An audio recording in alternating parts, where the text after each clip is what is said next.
सपनों का देश दुबई, जहां की चकाचौंध, अमीरी और वर्ल्ड क्लास सर्विसेज पूरी दुनिया को अट्रैक्ट करता है। लेकिन the fourth most travel city Dubai कुछ दशक पहले बंजर जमीन हुआ करता था। तो आखिर ऐसा क्या हुआ कि इतनी जल्दी दुबई अमीर हो गया? आप कहेंगे कि तेल की खदान, और क्या। लेकिन आपको क्लियर कर दे कि तेल का रेवेन्यू दुबई की जीडीपी का लगभग 1% ही है सिर्फ।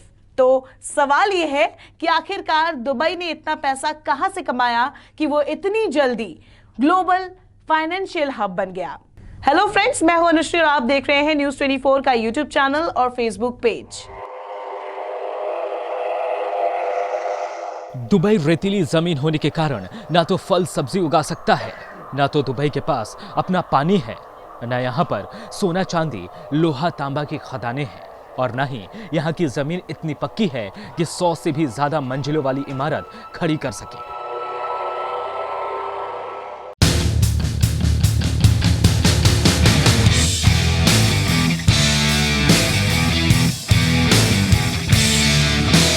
फिर आखिर ऐसा क्या हुआ कि 20 सालों में दुबई ने काया पलट कर वो सब हासिल किया जो या तो अपने आप में इकलौता है या तो सबसे अच्छा है।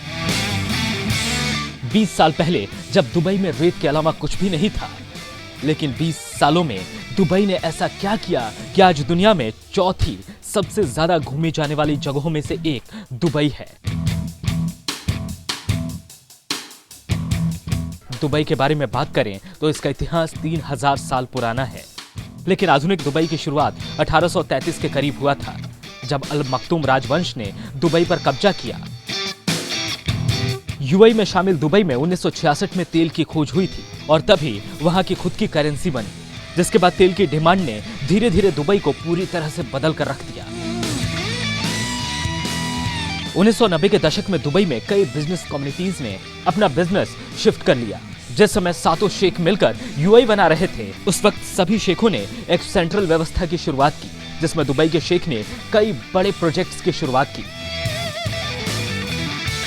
असल में दुबई को इतना पावरफुल बनाने के पीछे एक विजन था। इसके पीछे एक ऐसे व्यक्ति की सोच थी जिसने हमेशा दूर की सोची। उस व्यक्ति का नाम है शेख मोहम्मद बिन राशिद अल मखतूम, जो यूएई के उपराष्ट्रपति और प्रधानमंत्री भी हैं। कुछ लोगों को ऐसा लगता है कि दुबई के पास तेल खदानों का भंडार है और इसी के लिए दुबई इतना अमीर है, लेकिन सच्चाई ये है कि आज तेल की कमाई से होने वाला रेवेन्यू ही दुबई के कुल कमाई का 1% है। दुबई बनाने के पीछे शेख मोहम्मद बिन राशिद अल मखतूम के विजन को क्रेडिट जाता है, जो ये मानते हैं कि दुबई में जो भी होगा वो या तो इकलौता होगा या सबसे अच्छा होगा। इसका एक उदाहरण भी है, दुनिया का सबसे बड़ा मॉल, द दुबई मॉल। दुनिया का सबसे बड़ा टावर, 163 मंजिलों का बुर्ज खलीफा। जब बात मैन-मेड आइसलैंड बनाने की आई तो दुनिया का सबसे बड़ा पाम द्वीप बना दिया, जहां पाम जुमेरा नाम के आइसलैंड में अब एक और वाटर फाउंटेन, पाम फाउंटेन का उद्घाटन होने जा रहा है, जो दुनिया का सबसे ऊंचा फाउंटेन होगा। साथ ही इसका नाम Guinness book of world record में भी दर्ज होगा। मोहम्मद राशिद यही नहीं रुके, उन्होंने दुबई में टूरिज्म के लिए ऐसे दरवाजे खोले जिसकी कल्पना भी कोई नहीं कर सकता। जैसे उन्होंने under water bridge, under water tennis, दुनिया का इकलौता 7 स्टार होटल बुर्ज अल अरब बनाया। अब आप सोचेंगे कि शेख ने तो सब कुछ कर दिया, तो आप गलत हैं। अभी तो कई नाम बचे हैं। रेगिस्तान के बीचों बीच आप फूल उगाने की सोचेंगे नहीं ना, लेकिन शेख राशिद ये जरूर सोचते हैं। इसीलिए उन्होंने रेगिस्तान के बीचों बीच एक ऐसा मिरेकल गार्डन बनाया जो दुनिया में सबसे बड़े फूलों के बगीचे के लिए मशहूर है। इसके अलावा दुनिया का सबसे ऊंचा 5 स्टार होटल JW मैरियट भी दुबई में ही है। खदान ना होने के बावजूद दुनिया की सबसे बड़ी सोने की मार्केट और डिज्नीलैंड से भी बड़ा दुबई लैंड बनाने के पीछे का विजन ही है सबसे अच्छा या इकलौता। वाकई दुबई को बनाने के लिए जो विजन शेख मखतूम ने रखा वो आम इंसानों की बस की बात नहीं है।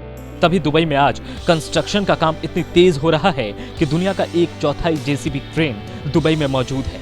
एक रिपोर्ट के मुताबिक कंस्ट्रक्शन सेक्टर ने 2018 में दुबई के जीडीपी में अनुमानित 6.4% का योगदान दिया। वर्तमान में दुबई में 4,792 रिसेंट एक्टिव प्रोजेक्ट्स हैं, जो संयुक्त अरब अमीरात के कुल 42% डेवलपमेंट के जिम्मेदार हैं। दुबई ने होटल और रियल एस्टेट विकसित करके अपनी अर्थव्यवस्था को पर्यटन पर केंद्रित किया है, जिसके बाद से ही दुबई एकदम हाई-फाई क्लास का शहर बन गया है। खैर, ये तो हो गई फाइनेंशियल ग्लोबल हब बनने की बात। दुबई में पुलिसिंग व्यवस्था हो और ट्रैफिक, सारे काम टेक्नोलॉजी बेस्ड हो चुके हैं। ऐसे में करप्शन की झंझट भी खत्म हो चुकी है और अपराध खुद ब खुद कम हो गया है। एक्सपर्ट्स ये खुद मानते हैं कि इंफ्रास्ट्रक्चर प्रोजेक्ट में निवेश यह साबित करता है कि सरकार दुबई के इंफ्रास्ट्रक्चर ढांचे को विकसित करने और बढ़ाने में आगे बढ़ रही है, जो आर्थिक विकास को बढ़ावा देने और व्यापार क्षेत्र के लिए एक सहायक और उत्तेजक वातावरण प्रदान करने में एक रणनीतिक भूमिका निभाता है।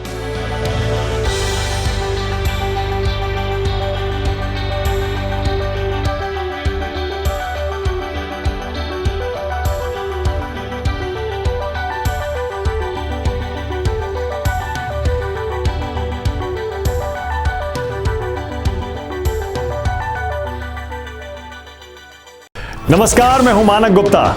अगर आपको हमारा ये वीडियो पसंद आया हो तो इसे लाइक और शेयर जरूर करें, और हाँ, हमें सब्सक्राइब और फॉलो करना ना भूलें, ताकि आप देश और दुनिया की कोई खबर मिस ना करें। तो जुड़े रहिए हमारे साथ और देखते रहिए News 24।